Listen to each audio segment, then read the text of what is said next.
Cinderella beautiful राजकुमारी। ये Cinderella की कहानी है। सिंड्रेला एक बहुत प्यारी लड़की थी। उसका दिल बहुत साफ था। उससे सब प्यार करते थे, लेकिन वो अपनी सौतेली माँ और 2 बहनों के साथ रहती थी। उसके पिता व्यापारी थे, इसलिए वो घर पर नहीं रहते थे। इसी बात का फायदा उसकी माँ और उसकी बहनें उठाती थीं। हालांकि सिंड्रेला बहुत सुंदर थी, इसलिए उससे सब प्यार करते थे। एक दिन राजा अपने बेटे के लिए एक प्यारी सी लड़की ढूंढ रहा था, जिससे वो अपने बेटे की शादी करवा सके।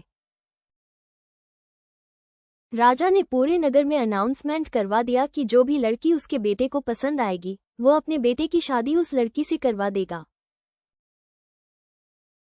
दोनों बहनें और माँ सब जाने को तैयार हो गईं, लेकिन सिंड्रेला के पास तो अच्छे कपड़े ही नहीं थे।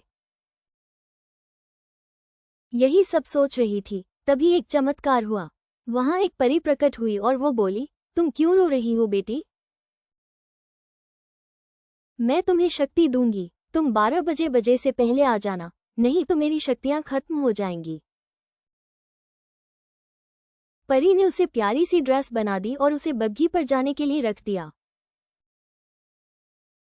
तभी सिंड्रेला बहुत खुश हो गई और उसे बहुत सारे सी जूते भी पहनने को मिले और वो बग्घी पर सवार होकर के राजा के महल चली गई। जब वो राजा के महल पहुंची तो सब उसे देखते ही रह गए।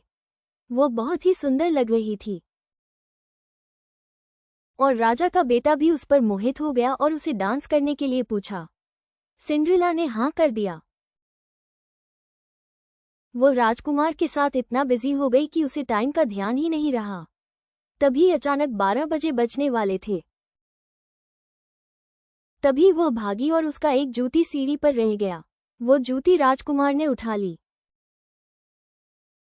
और अगले दिन नगर में उसको ढूंढने चला गया, पर उसकी जूती किसी को ना आई।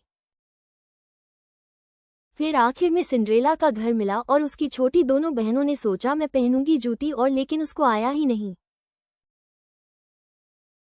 फिर सिंड्रेला को उसकी सौतेली माँ ने छत पर बंद किया हुआ था। तभी राजा के सिपाही ने बोला, ऊपर वाले रूम में कौन है, रूम खोलो।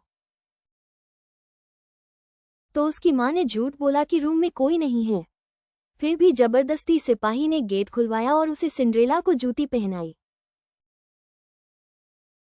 तभी परी भी आ गई और उसे उसी पोशाक में कर दिया। वो बहुत सुंदर लग रही थी और राजकुमार अपने साथ सिंड्रेला को लेकर के चला गया और दोनों हैप्पीली साथ रहने लगे।